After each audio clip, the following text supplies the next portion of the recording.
Kedu ebe ị nọ kịta? Ana m amị barak. Ị nọ n'amị barak Ọnịcha. Ka ebe isi na nne gị isi? Nne m si awụ ide mmiri. It's not Akolebide.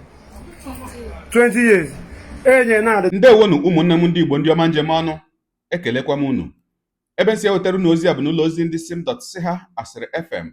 Aka m bụkwa nwanne gị nwoke 042 Solex, onye akụkọ ụwa.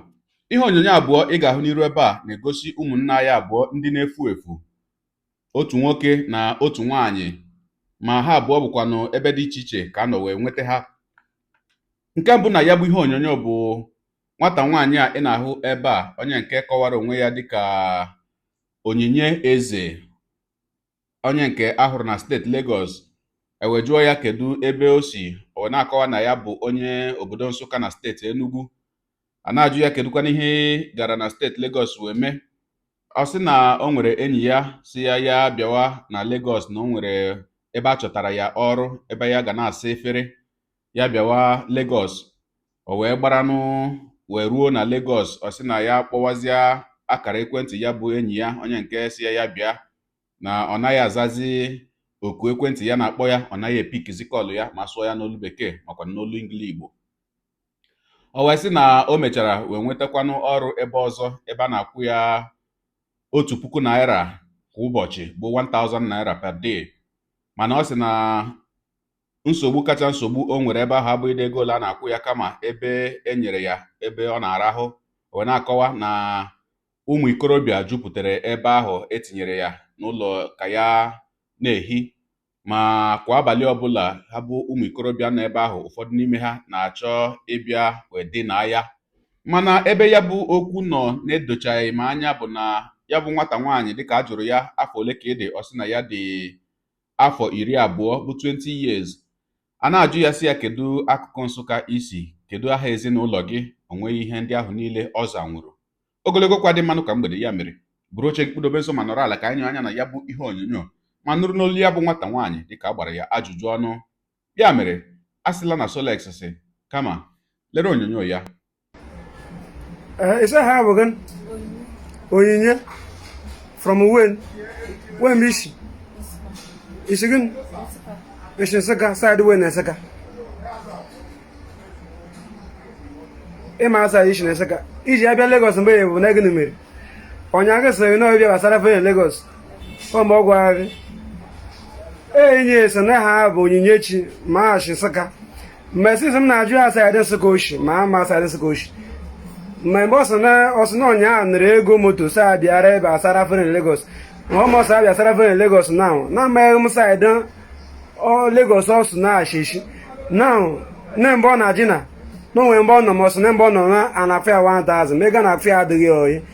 Bishokwu bụ neto onye nara nọmba sa bịa ba ya kpọ na fon na ọ rute Lagos na ọma the nọmba ọmụne nwa mepiko kọl me mboji anọ na njikọ m nọmba m enyasara na nye nsogbu.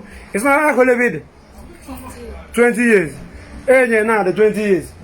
Kaka onye bụ Enugu Ezike ma ama ifu nwatakịrị nya nedome ọsịna ha bụ Onyinye Eze abi ọsịna ha bụ Onyinye Eze. Ọ bụ na ime onye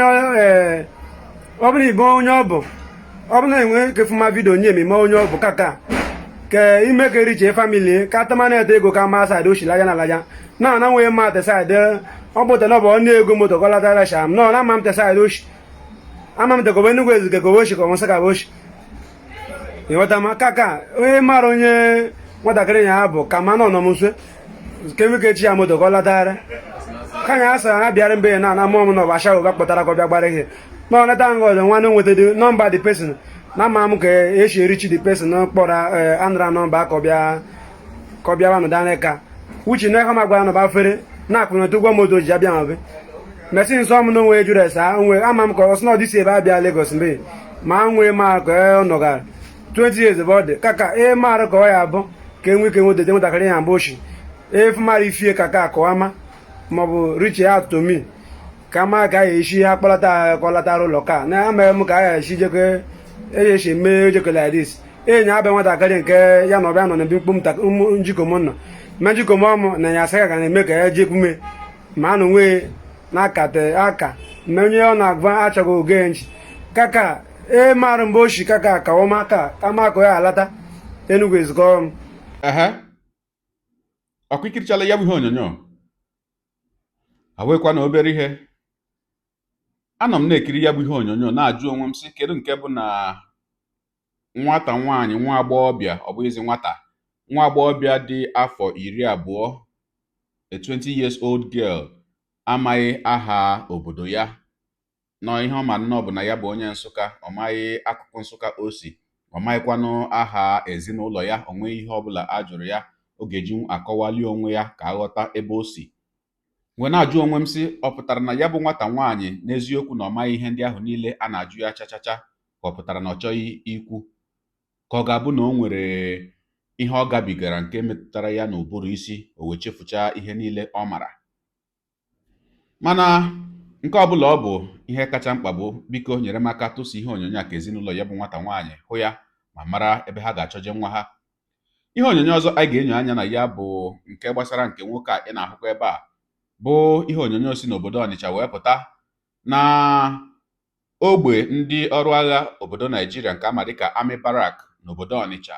Okwu nke ya bụ nwoke weturu anya karịa nke nwaanyị n'ihi na dịka a jụrụ ya ebe o si ọ kọwara sị na ya bụ onye Aṅara na steeti Imo ma nne ya bụkwanụ onye Awidemmiri na steeti Imo kwa.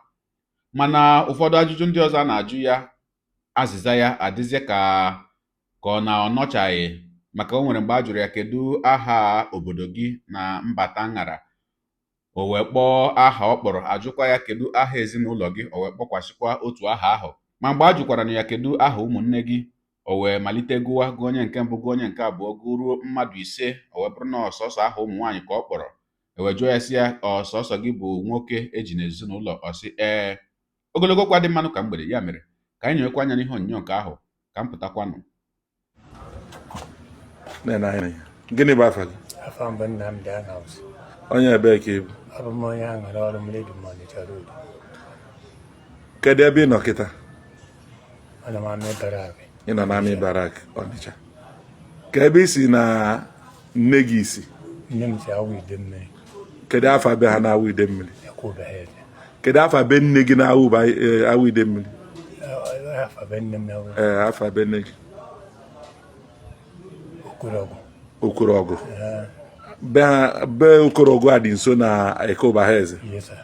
Kedu afa ụmụnne gị? Imeuda. Ọzọ? Prisika. Ọzọ? Ngozi. Ọzọ? Onyinyechi. Ọzọ? Celestina. So ụmụnne niile nwụrụ bụ nwaanyị nwaanyị. Sọsọ gị bụ nwoke ha nwụrụ. Yes sir. Gịnị bụ afa mma gị? Afa m Cecilia Aṅawụsị. Gịnị bụ afa be nna gị? Afa be nna m. Isi n'ebe onye Aṅara kwe? Kedu afa bụ unu na Aṅara na? Aṅawụsị village. Aṅawụsị village. Yeah. Kedu afa nna gị na? Kayọs Aṅawụsị. Afa family gị bụ Aṅawụsị. Kedu afa village unu? Afa village. Isi nọ mba atọ? Mba atọ Owerri. Mba atọ Aṅara. Okay. Biko ndị na-ege ntị onye a nọ na military barracks Ọnịcha a na-achọ ka esi erute ndị nwe biko ọ bụ na ma onye a bụ ọ sị na ya bụ onye Aṅara mama ya bụ onye Awọ na be mama ya dị nso na Ekobahaeze Awọ ọ nọ na military barracks Ọnịcha ebe ọ nọ kịta so ọkwa dị oke mkpa onye ya tụsara ibie ka ndị nwunye ama na aga na-achọ ya achọ for a long time ka ndị nwunye nwee ike ịchọta ya bịa kpọrọ ya. Thank you. ọkwa ikirichala ya bụ ihe onyonyo gị onye ụwa onye na-egere akụkọ ụwa m biko naanị otu ihe ọma m ga-achọ ka ị mere m bụ nyere m aka tụsaa ihe onyonyo a ka ya bụ ozi rukwuru ezinụlọ ụmụnna ya abụọ ndị a ka ha mara nke na-eme ma mara ka ha ga-esi eje kpọlata ụmụnne ha. Daalụkwa gị onye na-eso ebere anyị sonye ekelekwa m gị na-asị gị jide ka iji onye asị ya jide ka o ji mara na nke o ji kacha mma. Ekpere m bụ na Chineke nna ga na-anọnyere gị ọpụpụ gị na mbata gị na-etinyere gị aka n'ezi ihe niile nke ị na-eme. Gị taa bụkwanụ mbụ ị na-ahụ ihe onyonyo anyị asị gị nnọọ onye gị na ya ka nọkwa bụ 042 Solex onye akụkọ ụwa n'iru akwụkwọ efere mba ụwa. Ya mere ọ bụrụ na ka m mere dị gị mma n'obi nwanne biko ọ bụ na Facebook ọ na Instagram ka na-ahụ onyonyo pịara m follow ọ bụ na YouTube ka na-ekiri ya bụ ihe onyonyo pịara m subscribe ya na mgbịrịgba anya n'akụkụ ka ị nwee ike na-enweta ihe onyonyo ndị ọzọ nga na-ewetara gị n'ọdịnihu. Igbo ndị ọma njem ọnụ Igbo mụrụ nze m ọzọ ekelekwa m unu bụ na-asị na ọ ga na-adịrị unu niile mma o ise ngwanụ tụsawara m ihe onyonyo a na-atụsara m ya bụ ihe onyonyo na-apịrị maka na share button ya mara gị mma ezigbo mmadụ udo dịrị unu